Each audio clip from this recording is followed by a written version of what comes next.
Hello, Jonathan. How are things on the West End front? Complicated, my friend. The rich and powerful feel threatened by the disease, and have asked me to put an end to it. Yes.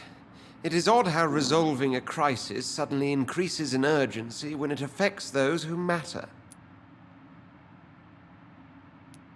It looks like the epidemic is spreading to the western districts of London. I am trying to locate the source of the infection. It won't be an easy task, my friend.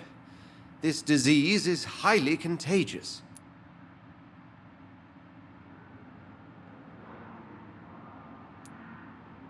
Since this epidemic is evidently linked to the vampire curse, we must find the original carrier to understand where it comes from. I admire your logic, Jonathan, but be careful. Rationality, when it comes to your kind, is not always a reliable lens. Do you not think epidemiology could be helpful in this matter? To retrace the origin of infection through time and topology? If anyone can perform such a miracle, it will be you, Dr. Reid. Do you know Aloysius Dawson, the famous tycoon, is well versed in vampire and occult knowledge? No, I did not. But that is no surprise. For half a century, it has been quite the trend for English nobility to join secret societies and occult circles.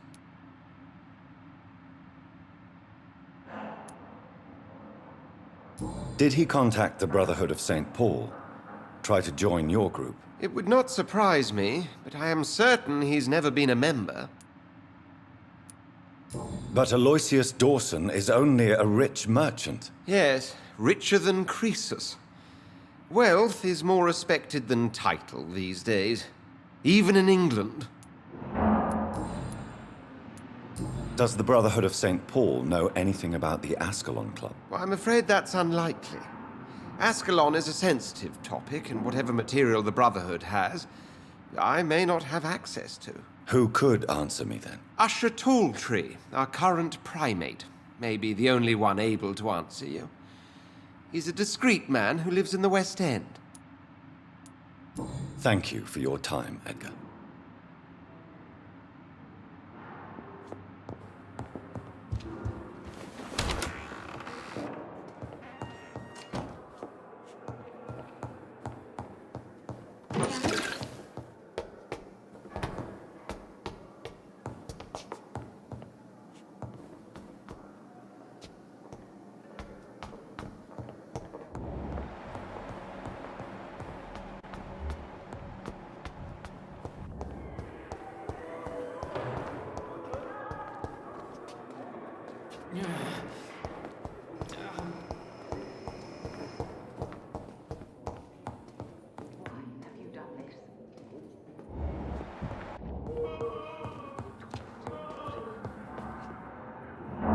Good evening, Dr. Strickland. Have you seen any suspicious activity in the vicinity, Dr. Reid? No more than usual. This is no laughing matter, Dr. Reid. A patient of mine has been murdered. Mr. Fiddick is dead. I should have been more cautious.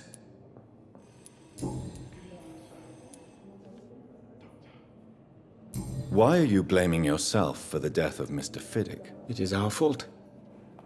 Mr. Fiddick has stayed longer than needed here because Dr. Ackroyd and I could not agree on the correct treatment. This argument has nothing to do with his death. He was murdered. But if we had performed the surgery sooner, he would have left the hospital and avoided this fate.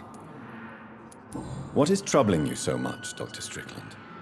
Is there something else? I had to meet face to face with the son and daughter of Mr. Fiddick this afternoon. Their eyes. I could barely stand before their accusing gaze. This difficult task is part of our job, Dr. Strickland. It's our responsibility. I know.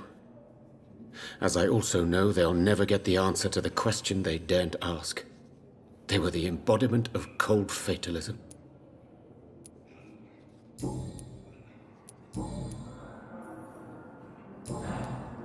Goodbye, Dr. Strickland.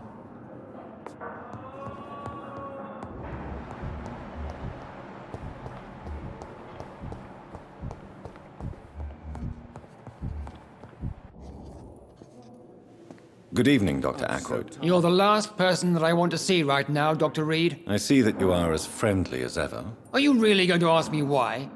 That would just be more evidence of your selfishness.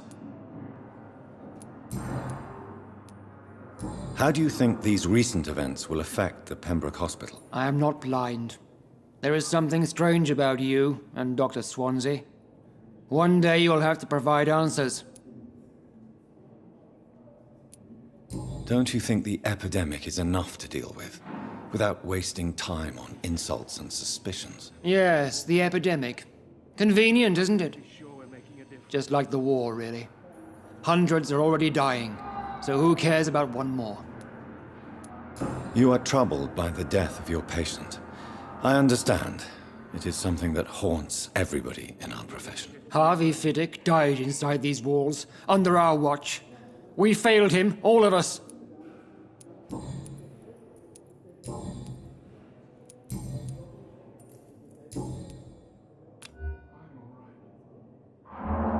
Do you need my assistance? Don't be ridiculous. I'm capable of dealing with this myself. I've just not taken the time to do so. Then you are lucky that I have taken the time to do so. Consider it a gesture of solidarity between professionals. I wish this hospital could have received as much attention from you, Dr. Reid. We do not see you in surgery very often.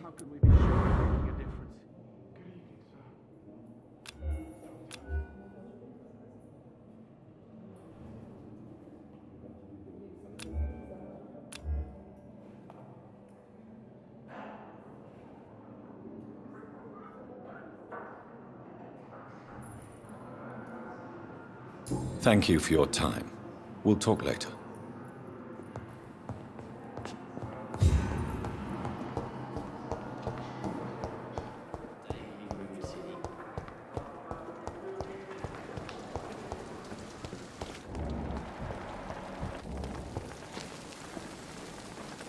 Good evening, Dr. Tibbets. Dr. Reid, any good news to share?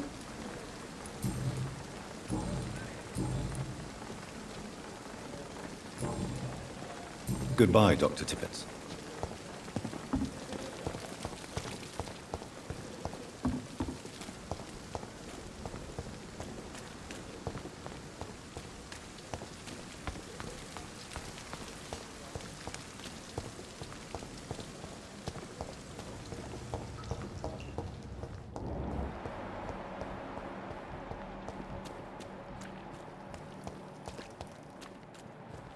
It's locked, all right. Hello again, Mr. Thatcher. Do you feel any better now? Yes, this neighborhood may stink of dog shit and reek of piss, but to me it smells like the purest mountain air. Are you concerned about the conditions here in London? Not really. Sick people, men in arms, fighting every night. I already faced all this during the war. Mr. Thatcher, do you have a job? No. Since I came back from the war, I spent most of my time and energy just trying to forget. I understand what you mean. I was a soldier too. No. Nobody can truly understand what I've gone through. Why were you locked in that sewer? What happened? I went by the canal after an argument with a friend. Got chased by these fucking wankers and had to barricade myself in, despite my claustrophobia. Tell me about your claustrophobia. Has anyone given you an official diagnosis? That's what the bloody doctor said. But I don't want to go to a hospital to get checked again. I'll deal with it my own way.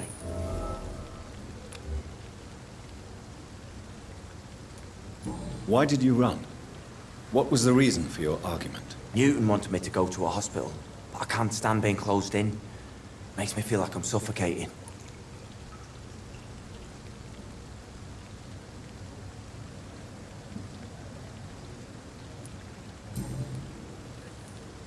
Oswald, why did you not go to the Pembroke Hospital to seek medical help? I don't trust doctors. All they care about was their careers and processes. I won't be locked in any room again by anyone. Your fear of being trapped is not going to go away by itself. You need professional help. I've seen enough butchers in white coats to last a lifetime. Hospitals reek of chemicals and death. What I need is fresh air.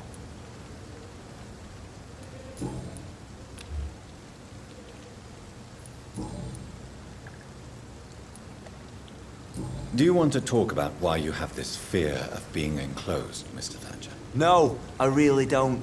An irrational fear like yours is usually rooted in a specific event. Perhaps it would help to talk about it. Well, Doctor, take a guess then, if you're so interested in my case.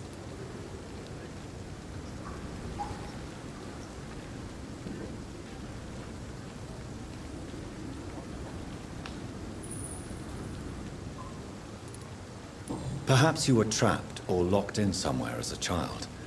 The horror of war could have brought this memory back to the surface. Are you joking? I grew up on a farm, had a bloody fantastic childhood.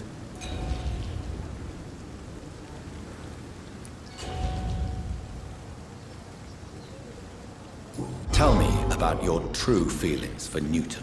I love him. I'm not ashamed to say it. He's the best thing that ever happened to me. I can't imagine life without him. I admire your honesty. It takes courage to stand up to society. The world needs people like you to create change. Courage is what we needed in the trenches, looking death in the face every day. I speak plain. I speak my mind. Have you always been this straightforward? All I know is, before you saved me by the sewer, my only regret was I wouldn't be able to hold or kiss Newton again. I love him, that's all. Why should you be ashamed? I'm not, I said. But Newton sees it differently.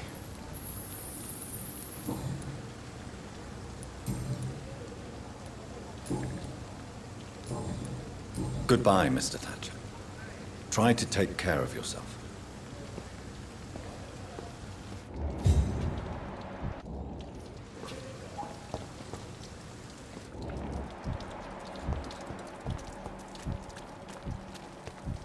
We were supposed to be safe. Oh, what a fuck. Hello again, Mr. Blight. I'm happy to see Mr. Thatcher is safe, for now. I'm eternally grateful, Doctor. We were total strangers and you helped us anyway. Can't thank you enough, sir. Are you concerned about the living conditions in the city? Of course I am. I'll be stuck here for as long as Oswald refuses to go to hospital. And, unfortunately, it seems the violence is rising. What kind of violence? I believe people have armed themselves and started to attack those that show signs of contagion.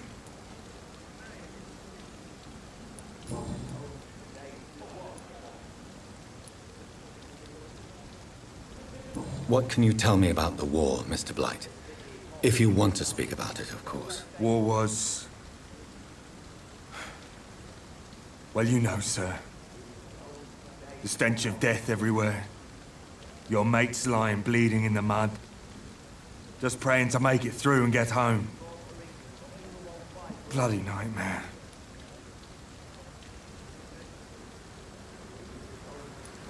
Did you know Oswald Thatcher before the war? No. We met in the battlefield. I think we were in the same boat to France. We've stuck together ever since. I fought in France, too. I served as a field surgeon, but it was not uncommon to repel an assault, especially at night. Yeah. The first time I was wounded, I had to protect the infirmary from hostiles. Twice.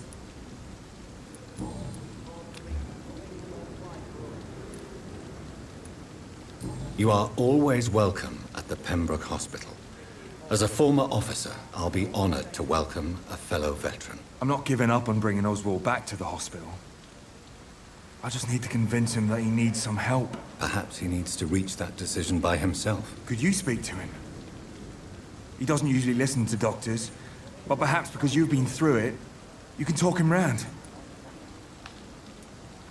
Why do you stay here now that Mr. Thatcher's back? It's complicated. Since the war, Oswald's been really nervous with the idea of entering any hospital. And me, I've got my own issues. Can you speak about them? Rats, sir. Even seeing one, they turn me. Just want to run. It's that fear that stopped me from going after Oswald when he left.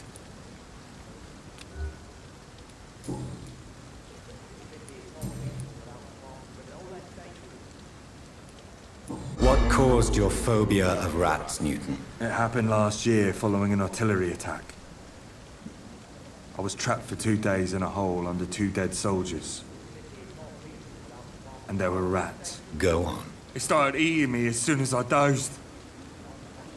Gnawing at my ears, my fingers, lips. I couldn't move. Couldn't call for help. I see. No, you don't. You have no idea what it is to wake up buried under bodies. Fucking vermin eating your flesh. Oswald. He found me and saved me. How do you feel about Oswald Thatcher? You are more than friends, aren't you? I love him. I love Oswald.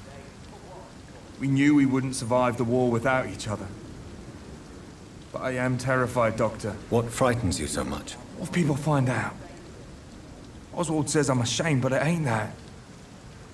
It's more, well, you know, I never thought I'd love a man.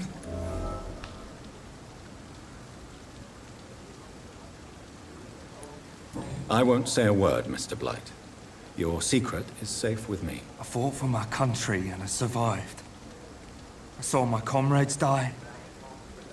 And now society tells me I'm a criminal for who I love. It makes me so angry.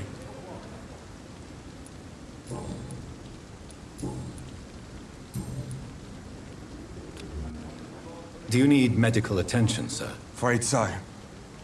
In the war, I was always worried about picking up something, getting some infection. Unfortunately, got that fear in London now. Throughout history, some diseases have done more damage to armies than any weapon created by man. You were wise to be careful. You're working at the Pembroke Hospital, aren't you? That's a good enough reason for me and Oswald to go there.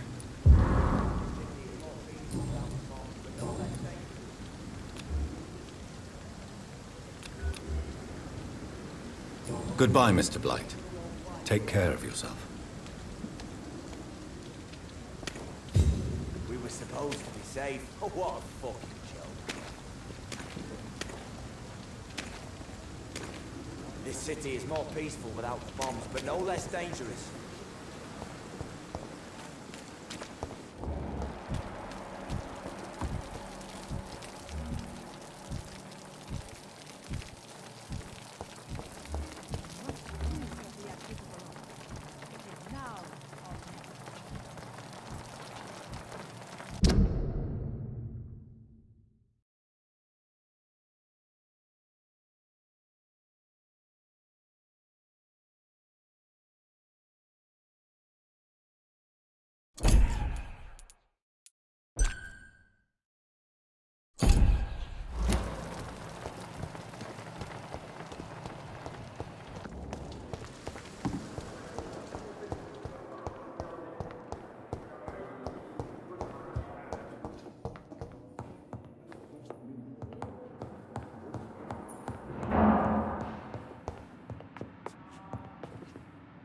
Good evening, Doctor.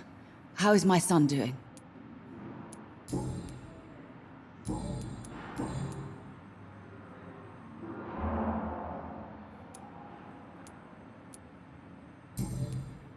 Goodbye, Mrs. Goswick. I'm all right.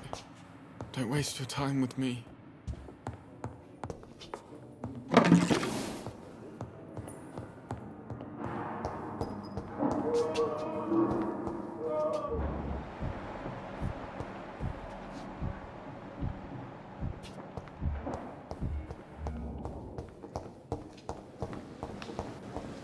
I'm sure that during your lifetimes, you have all... Good evening, Dr. Reid. Such a pleasure to see you again.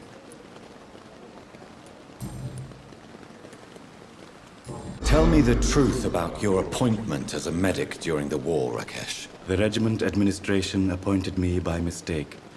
I had to learn the job on the spot, sir. Very hard, sir, but I rose to the challenge.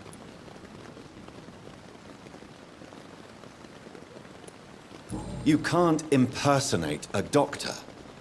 You can't improvise a medical education. People could die at your hands. You're absolutely right, sir.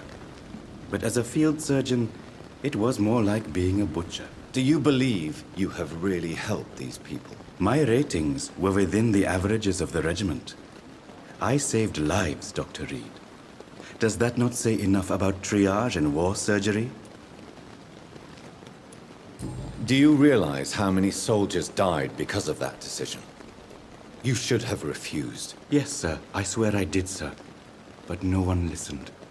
When the first wounded arrived, I had to do what I could. It is an unbelievable story, Mr. Chidana. It was a time beyond belief, Dr. Reid. But I'm happy not to deal with the wounded. I prefer caring for the dead now.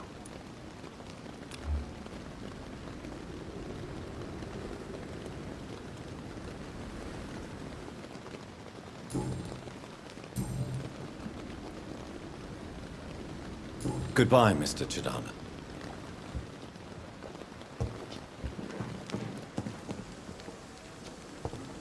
It's locked.